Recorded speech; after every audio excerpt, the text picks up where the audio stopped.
ವಿಪಕ್ಷಗಳೆಲ್ಲ full panic ಆಗುವಂತಹ ಒಂದು ಮಸೂದೆ ಜಾರಿಯಾಗುವ ಎಲ್ಲ ಸಾಧ್ಯತೆಗಳು ನಿಚ್ಚಳವಾಗಿದೆ. ಅಂದರೆ 30 ದಿನಗಳ ಕಾಲ ನ್ಯಾಯಾಂಗ ಬಂಧನದಲ್ಲಿ ಇದ್ದರೆ ಆಟೋಮೆಟಿಕ್ ಆಗಿ ಅವರ ಸ್ಥಾನ ಉಡೀಸ್ ಅಧಿಕಾರದಲ್ಲಿ ಇಲ್ಲದೆ ಇರೋರಿಗೆ ಭಯಂಕರ ಭಯ ಆಗ್ತಾ ಇದೆ. ಇದು ಯಾಕಾಗಿ?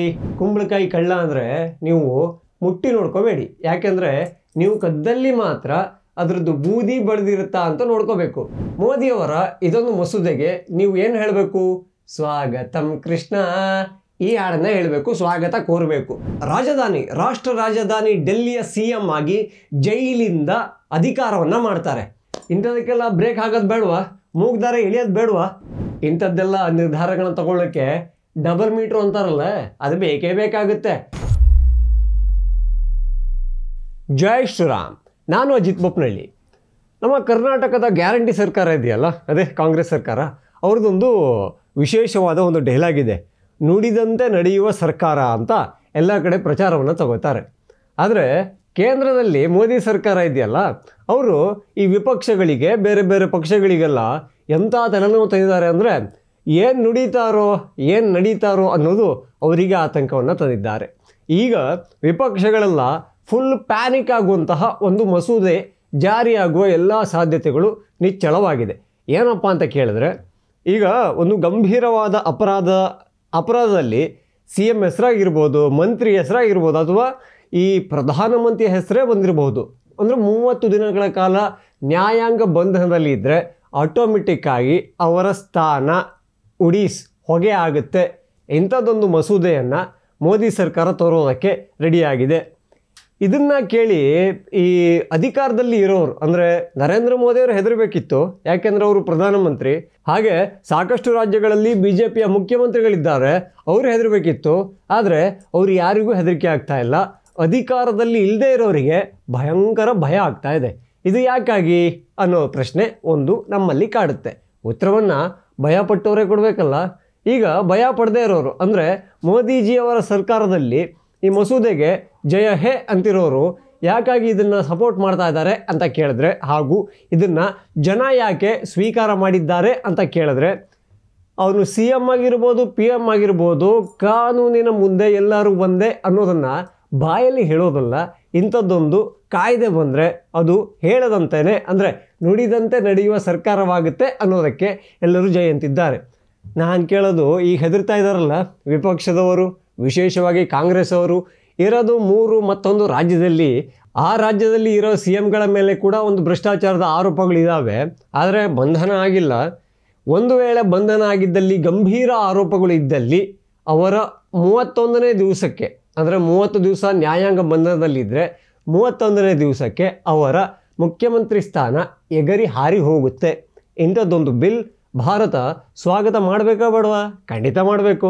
ನಾನದೇ ಕೇಳೋದು, ಕುಂಬಳಕಾಯಿ ಕಳ್ಳ ಅಂದರೆ ನೀವು ಮುಟ್ಟಿ ನೋಡ್ಕೋಬೇಡಿ, ಯಾಕೆಂದರೆ ನೀವು ಕದ್ದಲ್ಲಿ ಮಾತ್ರ ಅದರದ್ದು ಬೂದಿ ಬಳ್ದಿರುತ್ತಾ ಅಂತ ನೋಡ್ಕೋಬೇಕು. ಇಲ್ಲ ಅಂದರೆ ನೀವು ತಪ್ಪೇ ಮಾಡಿಲ್ಲ ಅಂದರೆ, ನೀವು ಅತ್ಯಂತ ಶುಭಗರು ಅಂತ ಆದಲ್ಲಿ ನೀವು ಭಯ ಪಡುವ ಯಾವುದೇ ಅಗತ್ಯತೆಯೇ ಇಲ್ಲ, ಅನಿವಾರ್ಯತೆಯೂ ಇಲ್ಲ. ಹಾಗಾಗಿ ಮೋದಿಯವರ ಇದೊಂದು ಮಸೂದೆಗೆ ನೀವು ಏನು ಹೇಳಬೇಕು? ಸ್ವಾಗತಂ ಕೃಷ್ಣ, ಈ ಹಾಡನ್ನು ಹೇಳಬೇಕು, ಸ್ವಾಗತ ಕೋರಬೇಕು. ಇಲ್ಲೋದ್ರೆ ಜನರೆಲ್ಲರೂ ಸ್ವೀಕಾರ ಮಾಡ್ತಾರೆ, ಜನರೆಲ್ಲ ಇದಕ್ಕೆ ಜೈ ಜೈ ಅಂತಿದ್ದಾರೆ. ಆದರೆ ಜನರಿಂದ ವೋಟನ್ನು ಪಡೆದು ನೀವು ನಾಯಕರಾಗಿದ್ದೀರಲ್ಲ, ರಾಜಕೀಯದಲ್ಲಿ ಒಂದು ಗುರುತು ಪಡ್ಕೊಂಡಿದ್ದೀರಲ್ಲ, ನೀವು ಈ ಥರ ಭಯಪಟ್ಟರೆ ಜನ ಏನು ಹೇಳ್ತಾರೆ? ಆಮೇಲೆ ಮುಂದಿನ ಸಲ ಇಲೆಕ್ಷನ್ನಿಗೆ ಜನರ ಹತ್ರನೇ ಹೋಗಬೇಕು, ಅವ್ರ ಹತ್ರನೇ ವೋಟನ್ನು ಬೇಡಬೇಕು. ಸೊ ಇಲ್ಲ, ಇಂಥದ್ದೊಂದು ಕಾನೂನು ತಂದು ಹೆದರ್ಸೋಕ್ಕೆ ಟ್ರೈ ಮಾಡ್ತಾರೆ. ಒಬ್ಬ ಸಾಮಾನ್ಯ ಪೊಲೀಸ್ ಅಧಿಕಾರಿ ಬಂದು CMನ್ನು ಅರೆಸ್ಟ್ ಮಾಡ್ಬೋದಂತೆ. ಈ ಥರದ್ದೊಂದು ಕಾನೂನು ಬಂದಾಗ ಜನ ಹೆದರಬೇಕಿತ್ತು, ಅಯ್ಯಯ್ಯೋ ನಮ್ಮ ಲೀಡರ್ ಹಿಂಗೆ ಮಾಡ್ತಾರಂತೆ, ಅಯ್ಯಯ್ಯೋ ನಮ್ಮ ಲೀಡರ್ ಜೈಲಿಗೆ ಹೋಗ್ತಾರಂತೆ ಅಂತ. ಆದರೆ ಜನರಿಗೆ ಒಪ್ಪಿಗೆ ಇರುವಾಗ, ಜನರಿಂದ ಆಯ್ಕೆಯಾದ ನಿಮಗೆ ಯಾಕೆ ಭಯ? ಅಂದರೆ ಈ ಕಾನೂನಿನ ಉದ್ದೇಶ ತುಂಬ ಕ್ಲಿಯರ್ ಆಗಿದೆ. ರಾಜಕೀಯದಲ್ಲಿ ಒಂದು ನೈತಿಕತೆ ಅನ್ನೋದು ಬರಬೇಕಲ್ಲ, ಅದು ಬಾಯಿ ಮಾತಲ್ಲಿ ಮಾತ್ರ ಇರಬಾರ್ದು. ತಗತಾರ್ರಿ ಪ್ರಮಾಣ ವಚನವನ್ನು, ದೇವ್ರ ಹೆಸರು ಮೇಲೂ ತಗೋತಾರೆ, ಕಂಡವ್ರ ಹೆಸರಲ್ಲೂ ತಗೋತಾರೆ. ಅಲ್ಲಿ ಬೇರೆ ಹೇಳ್ತಾರೆ ಅತ್ಯಂತ ಪ್ರಾಮಾಣಿಕವಾಗಿ ಅದು ಇದು ಅಂತ. ಆದರೆ ಎಷ್ಟೊಂದು ಅಧಿಕಾರದಲ್ಲಿ ಇರುವಂಥವರು ಎಷ್ಟೊಂದು ಲಫಡಾಗಳನ್ನು ಮಾಡಿಲ್ಲ, ಈ ದೇಶ ಕಂಡಿಲ್ವಾ? ಅಯ್ಯೋ, ಅರವಿಂದ್ ಕೇಜ್ರಿವಾಲ್ ಅವ್ರಿಗಿಂತ ದೊಡ್ಡ ಉದಾಹರಣೆ ಬೇಕಾ? ಅಬಕಾರಿ ಇಲಾಖೆಯಲ್ಲಿ ಒಂದು ಹಗರಣ ಮಾಡ್ತಾರೆ, ತಿಹಾರ್ ಜೈಲಿಗೆ ಹೋಗ್ತಾರೆ, ವರ್ಷಗಟ್ಟಲೆ ಅಲ್ಲಿಂದಲೇ ಡೆಲ್ಲಿಯ CM ಆಗಿ, ಅದು ದೇಶದ ರಾಜಧಾನಿ, ರಾಷ್ಟ್ರ ರಾಜಧಾನಿ ಡೆಲ್ಲಿಯ CM ಆಗಿ ಜೈಲಿಂದ ಅಧಿಕಾರವನ್ನು ಮಾಡ್ತಾರೆ. ಅವರ ಅರ್ಧ ಸಚಿವ ಸಂಪುಟ ಕೂಡ ಅಕ್ಕಪಕ್ಕದ ಸೆಲ್ಲಲ್ಲಿ ಕೂತ್ಕೊಂಡಿರುತ್ತೆ. ಇಂಥ ದುರ್ದೈವವನ್ನು ನಮ್ಮ ರಾಷ್ಟ್ರ ರಾಜಧಾನಿ ಕಂಡಿದೆ. ಹಾಗೆ ಡೆಲ್ಲಿಯಲ್ಲಿ ಆಗಿದ್ದು ಎಲ್ಲೆಲ್ಲಿ ಸುದ್ದಿ ಹೋಗುತ್ತೆ ಅಂತ ಗೊತ್ತಲ್ವಾ? ಭಾರತದ ಒಂದು ಮಾನ ಮರ್ಯಾದೆಯನ್ನು ಅರವಿಂದ್ ಕೇಜ್ರಿವಾಲ್ ಜೈಲೊಳಗೆ ಕೂತು CM ಆಗಿ ನಾನು ಮುಂದುವರಿತೀನಿ ಅಂತ ಮೊಂಡುತನವನ್ನು ಮಾಡಿ ಹಾಳು ಮಾಡಿದ್ದಾರೆ, ದೇಶ ವಿದೇಶಗಳಲ್ಲಿಯೂ ಕೂಡ. ಇಂಥದಕ್ಕೆಲ್ಲ ಬ್ರೇಕ್ ಹಾಕೋದು ಬೇಡವಾ? ಮೂಗ್ದಾರ ಎಳೆಯೋದು ಬೇಡವಾ? ಎಳೆದ್ರೆ ಹಿಂಗಿರಬೇಕು ಮೂಗ್ದಾರ, ಹಾಗೆ ಇರಬೇಕು. ಈಗ ಮೋದಿ ತಂದಿದ್ದಾರಲ್ಲ ಮಸೂದೆ, 30 ದಿನಗಳ ಕಾಲ ನ್ಯಾಯಾಂಗ ಬಂಧನ. ಗಂಭೀರ ಆರೋಪ ಅಂದರೆ ಏನು? ಇಂಥ ಅಪರಾಧಕ್ಕೆ ಇಂಥ ಶಿಕ್ಷೆ ಅಂತ ಇರುತ್ತಲ್ಲ, ಇಷ್ಟು ವರ್ಷಗಳ ಕಾಲ ಜೈಲು ಅಂತ ಇರುತ್ತಲ್ಲ, ಅಂಥ ಆರೋಪದಲ್ಲಿ ಕನಿಷ್ಠ 5 ವರ್ಷ ಜೈಲಿಗೆ ಹೋಗುವ ಸಾಧ್ಯತೆ ಇರುವ ಅಪರಾಧಗಳನ್ನು CM ಆಗಿರ್ಬೋದು, PM ಆಗಿರ್ಬೋದು, ಅಥವಾ ಸಚಿವರು ಮಂತ್ರಿಗಳು ಯಾರೇ ಮಾಡಿದರೂ ಕೂಡ 31ನೇ ದಿವಸ, 1 ತಿಂಗಳ ಕಾಲ ಅವರು ನ್ಯಾಯಾಂಗ ಬಂಧನದಲ್ಲಿದ್ದರೆ 31ನೇ ದಿವಸ ಅವರ ಹೆಸರು ಆ ಸಂಪುಟದಿಂದ, ರಾಜ್ಯದ ಮುಖ್ಯಮಂತ್ರಿ ಆಗಿದ್ದರೆ ಆ ಮುಖ್ಯಮಂತ್ರಿ ಸ್ಥಾನದಿಂದ, ದೇಶದ ಪ್ರಧಾನಮಂತ್ರಿ ಆಗಿದ್ದರೆ ದೇಶದ ಪ್ರಧಾನಮಂತ್ರಿ ಸ್ಥಾನದಿಂದ ಎಗರಿ ಹೋಗುತ್ತೆ. ಇದಕ್ಕೊಂದು ನಾವು ಜೋರಾದ ಚಪ್ಪಾಳೆಯನ್ನು ಕೊಡಲೇಬೇಕು ನರೇಂದ್ರ ಮೋದಿಜಿ ಅವರಿಗೆ. ಯಾಕೆಂದರೆ ಇಂಥದ್ದೆಲ್ಲ ನಿರ್ಧಾರಗಳನ್ನು ತಗೊಳ್ಳೋಕ್ಕೆ ಡಬಲ್ ಮೀಟ್ರು ಅಂತಾರಲ್ಲ, ಅದು ಬೇಕೇ ಬೇಕಾಗುತ್ತೆ. ಯಾಕೆಂದರೆ ತನ್ನ ಹೆಸರನ್ನೂ ಸೇರಿಸುವಂಥ ಅಮಿತ್ ಶಾ ಅವರಿಗೆ ಹೇಳಿದ್ರಂತೆ, ಅದನ್ನು ಅಮಿತ್ ಶಾ ಅವರು ಬಹಿರಂಗವಾಗಿ ಹೇಳಿದ್ದಾರೆ. ಸೊ ಪ್ರಧಾನಿ ಏನು ಕಾನೂನಿಗಿಂತ ದೊಡ್ಡವರ? ಖಂಡಿತ ಇಲ್ಲ. ನಮ್ಮದೇ ದೇಶ ಪ್ರಧಾನಮಂತ್ರಿ ಆಗಿದ್ದವರನ್ನು ಕೂಡ ಜೈಲಿಗೆ ಹಾಕಿದ್ದನ್ನು ಕಂಡಿದೆ. ಹಾಗಾಗಿ ಕಾನೂನಿನ ಮುಂದೆ ಅವನು CM ಆಗಿರಲಿ, PM ಆಗಿರಲಿ, ಹಾಗೆ ಜನಸಾಮಾನ್ಯರಾಗಿರಲಿ, ಎಲ್ಲರೂ ಕೂಡ ಒಂದೇ. ಅದೊಂದು ವಿಚಾರಕ್ಕೆ ಮೋದಿಜಿಯವರ ಈ ಹೆಜ್ಜೆ ತುಂಬ ಖುಷಿಯನ್ನು ಕೊಟ್ಟಿದೆ. ನನಗೆ ತುಂಬ ಖುಷಿಯಾಗೋದು ಇನ್ನೊಂದು ವಿಚಾರ ಏನಂದರೆ, ನಮ್ಮ ಮೋದಿಯವರು ನುಡಿದಂತೆ ನಡೆಯುವ ಸರ್ಕಾರ ಅಂತ ಎಲ್ಲೂ ಹೇಳ್ಕೊಂಡಿಲ್ಲ, ಆದರೂ ಕೂಡ ಎಲ್ಲವನ್ನು ಕೂಡ ಅವರು ಮಾಡ್ತಾ ಇದ್ದಾರೆ. ಹಾಗೆ ನೋಡಿದರೆ ಮೋದಿಯವರ ಸರ್ಕಾರಕ್ಕೆ ಈಗ ಫುಲ್ ಮೆಜಾರಿಟಿ ಇಲ್ಲ, ಅವರು ಮೈತ್ರಿ ಮಾಡಿಕೊಂಡೇ ಈಗ ಅಧಿಕಾರವನ್ನು ಮಾಡ್ತಾ ಇದ್ದಾರೆ.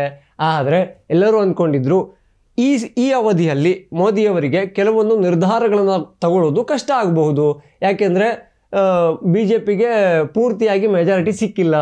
ಬಟ್ ಮೋದಿಯವರು ಬಿಡ್ತಾರ? ವಕ್ಫ್ ತೆಗಿತೀನಿ, ಅದಕ್ಕೆ ಬಿಲ್ಲಿಗೆ ಒಂದು ಮಂಡನೆ ಮಸೂದೆನೇ ಎಳಿತೀನಿ ಅಂದರು, ಮಾಡಿದ್ರು. ಈಗ ಹೊಸದನ್ನು ತಂದಿದ್ದಾರೆ.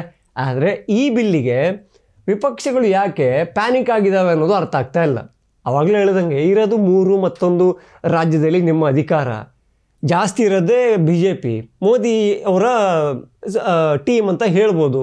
ಅವರು ಹೆದರಬೇಕು, ಅವರೇನಾದರೂ ಹಗರಣ ಮಾಡೋದ, ಲಫಡ ಮಾಡೋದ, ಇದಕ್ಕೆ ಯೋಚನೆ ಮಾಡಬೇಕು. ಆದರೆ ಪ್ಯಾನಿಕ್ ಆಗ್ತಾ ಇರೋದು ಮಾತ್ರ ಕಾಂಗ್ರೆಸ್ ಹಾಗೂ ಬೇರೆ ಬೇರೆ ಪಕ್ಷಗಳು. ಇದಕ್ಕೆ ಉತ್ತರ ಅವರೇ ಕೊಡಬೇಕಾಗುತ್ತೆ. ಅವರು ಒಂದು ವೇಳೆ ಕೊಟ್ಟರೆ ಜನ ನೆಕ್ಸ್ಟು ಎಲೆಕ್ಷನ್ನಲ್ಲಿ ಮತ್ತೆ ಕೊಡ್ತಾರೆ. ಬಿಹಾರ ಎಲೆಕ್ಷನ್ ಬೇರೆ ಹತ್ತಿರ ಬರ್ತಾ ಇದೆ. ಎಷ್ಟೊಂದು ವೋಟ್ ಚೋರಿ ನಾಟಕಗಳನ್ನು ನೋಡ್ತಾ ಇದ್ದೀವಿ. ಬಿಹಾರದ ರಾಜಕೀಯ ನಮ್ಗೆ ಗೊತ್ತಿಲ್ವಾ? ಬಿಹಾರ ಎಂತೆಂಥ ಲೀಡರ್ಗಳನ್ನು ಕಂಡಿದೆ. ಸೊ ಇಂಥ ಟೈಮಲ್ಲಿ ಇಂಥ ಮಸೂದೆಯನ್ನು ಜಾರಿ ಮಾಡ್ತೀನಿ ಅಂದಾಗ ಅವ್ರು ಹೆದರೋದಲ್ಲಿ ಏನಾದರೂ ಆಶ್ಚರ್ಯ ಇದೆಯಾ? ಖಂಡಿತ ಇಲ್ಲ. ಜೈ ಶ್ರೀರಾಮ್.